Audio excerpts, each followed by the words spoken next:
আসসালামু আলাইকুম রহমতুল্লাহ। সহজ কিছু আমল আছে, কিন্তু আমাদের গাফলতের কারণে সেটা করা হয়ে ওঠে না। এর মধ্যে একটি আমল হলো, যে আমল করলে আল্লাহ সুবহানাহু ওয়া তাআলা সাথে সাথে আমাদের উপর 10টি রহমত নাজিল করবেন। অনেকেরই জানা আছে আর অনেকের জানা নেই। সে আমলটি হলো বিশ্বনবীর উপর দুরূদ পাঠ করা সাল্লাল্লাহু আলাইহি ওয়াসাল্লাম। দুরূদ অনেকগুলো দুরূদ আছে হাদিস থেকে বর্ণিত, কিন্তু যেহেতু এটা জিকিরের দুরূদ, ফলে আমরা সবচেয়ে ছোট একটি দুরূদ নেব।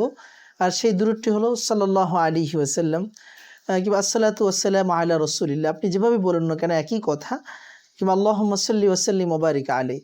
তো যে কোনো দুরূদই আপনি পাঠ করুন, বিশ্বনবীর উপর যে বান্দা একবার দুরূদ পাঠ করবে, বিশ্বনবী মুহাম্মদুর রাসূলুল্লাহ সাল্লাল্লাহু আলাইহি সাল্লাম বলেছেন, মান সাল্লা আলাইহি মাররাতান সাল্লাল্লাহু আলাইহি আশরা মিরাত, যে আমার উপর একবার দুরূদ পাঠ করবে, আল্লাহ সুবহানাহু ওয়া তাআলা তার উপর 10টি রহমত নাজিল করবেন। আল্লাহু আকবার, সুবহানাল্লাহ।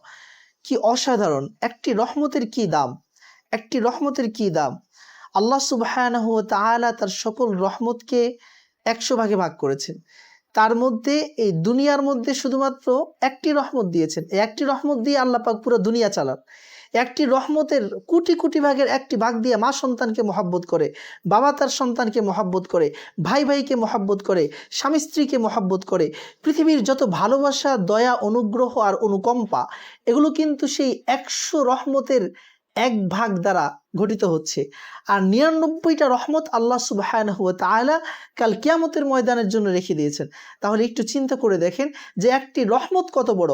সেই বিশ্বনবী মুহাম্মদুর রাসূলুল্লাহ সাল্লাল্লাহু আলাইহি ওয়াসাল্লামকে রব্বুল আলামিন যুল জালালি ওয়াল ইকরাম এতটাই মহব্বত করেন, এতটাই ভালোবাসেন, যে কেউ যদি বিশ্বনবীর উপর একবার দুরূদ পড়ে, আল্লাহ রব্বুল আলামিন তার উপর সাথে সাথে 10টি রহমত নাজিল করেন। এজন্য আসুন দুরূদকে আমাদের প্রতিদিনের ওজিফা বানাই।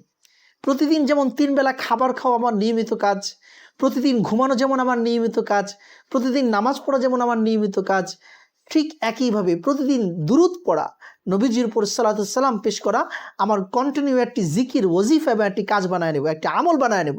তাহলে আশা করা যায় ইনশাআল্লাহ পৃথিবী এবং আখিরাত কোনো জায়গায় আমাদেরকে কেউ আটকাতে পারবে না।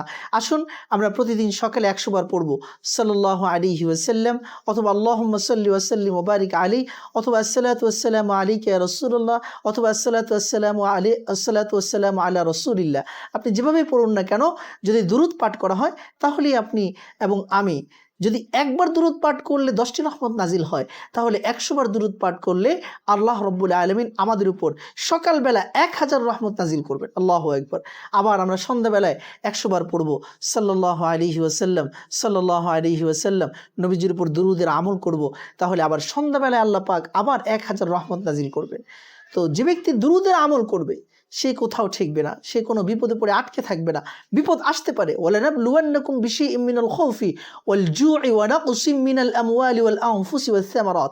আল্লাহ পাক পবিত্র কোরআনে বলছেন, অবশ্যই আমি তোমাদেরকে পরীক্ষা করব। ওয়ালানাবলুওয়ান্নাকুম বিশাইইম মিনাল খাউফ, অবশ্যই আমি তোমাদেরকে পরীক্ষা করব ভয় দিয়ে, আতঙ্কিত হওয়া। এই যে স্বাধীনতার যে সংগ্রাম হয়েছিল, এই সময় কিন্তু সবাই ভয় পেয়েছে। মানুষ ঘর থেকে বের হইতে ভয় পেয়েছে, শিক্ষা প্রতিষ্ঠানে বাচ্চা পাঠাইতে ভয় পেয়েছে, মানুষগুলো রাস্তায় মেইন রোডে যেতে ভয় পেয়েছে, এবং একটা জানলা দিয়ে তাকাইতেও মানুষ ভয় পেয়েছে। হেলিকপ্টার দিয়ে দেদারসে যখন গুলি করা হয়েছে, এমনও তথ্য আছে যে হেলিকপ্টারের বাঁকাগুলি জানলার ভিতর দিয়ে ঢুইকা জানলার পাশ দিয়ে কথা বলা লোকটা ইন্তেকাল, তার শাহাদাত হয়ে গেছে, সে মারা গেছে। ছোট্ট বাচ্চা জানলার ফাঁকের গুলিতে মারা গেছে। তো এই জন্য ভয় এটাও একটা পরীক্ষার বিষয়, ক্ষুধা এটাও পরীক্ষার বিষয়। তো দুনিয়াতে বিপদ মুসিবত আসবে, এটা পরীক্ষা। মুমিন যখন সবর করবে, আল্লাহ পাক সাফল্য দিবেন। কিন্তু এই বিপদ মুসিবতের পরীক্ষায় যদি আমাদেরকে সফল কাম হতে হয়, তাহলে আল্লাহর রহমত শামিলে হাল হওয়া ছাড়া, আল্লাহর রহমত পাওয়া ছাড়া বিকল্প কোনো রাস্তা নাই, নাজাতের কোনো পথ নাই। কাল কিয়ামতের ময়দানেও আমরা কিন্তু আমাদের নামাজ, রোজা, আমল, হজ, ইবাদত, যাকাত এগুলো দিয়ে জান্নাতে যেতে পারবো না। খোদার কসম খেয়ে বলি, এগুলো দিয়ে আমরা নাজাত পাবো না। নাজাত পাওয়ার একটাই মাধ্যম, সেটা হলো রহমতুল্লাহ, আল্লাহ পাকের অসীম অবারিত রহমত। আল্লাহ পাক যদি রহম করেন, সেই নাজাত পাবে। ইল্লা মান রাহিমা রব্বি, যে ব্যক্তির উপর আল্লাহ পাক রহম করবেন, সে ব্যক্তি আসলে কাল কিয়ামতের ময়দানে আল্লাহ রাব্বুল আলামিনের পাকড়াও থেকে বাঁচতে পারবে। এই জন্য রহমত ছাড়া যেহেতু বিকল্প কোনো রাস্তা নাই, রহমত ছাড়া বাঁচার রাস্তা নাই, রহমত ছাড়া বিপদ মুক্তির পথ নাই, আসুন প্রতিদিন আমরা সকাল সন্ধ্যা 2000 রহমত আমাদের ব্যাংক অ্যাকাউন্টে আমাদের বাজেটের মধ্যে আমরা সংরক্ষণ করি, তাহলেই হতে পারে আশা করা যায় আল্লাহ পাক দুনিয়া ও আখিরাত উভয় জাহানের সকল বিপদ আপদ বালা মুসিবত থেকে হেফাজত করে তার নৈকট্যপ্রাপ্ত বান্দাদের সালেহিন আবেদিন জাকিরিন শাকিরিনদের অন্তর্ভুক্ত আল্লাহ পাক আমাদেরকে করে দিবেন। আল্লাহ পাক আমাকে এবং আপনাদের সকলকে আমল করার তৌফিক দান করুন।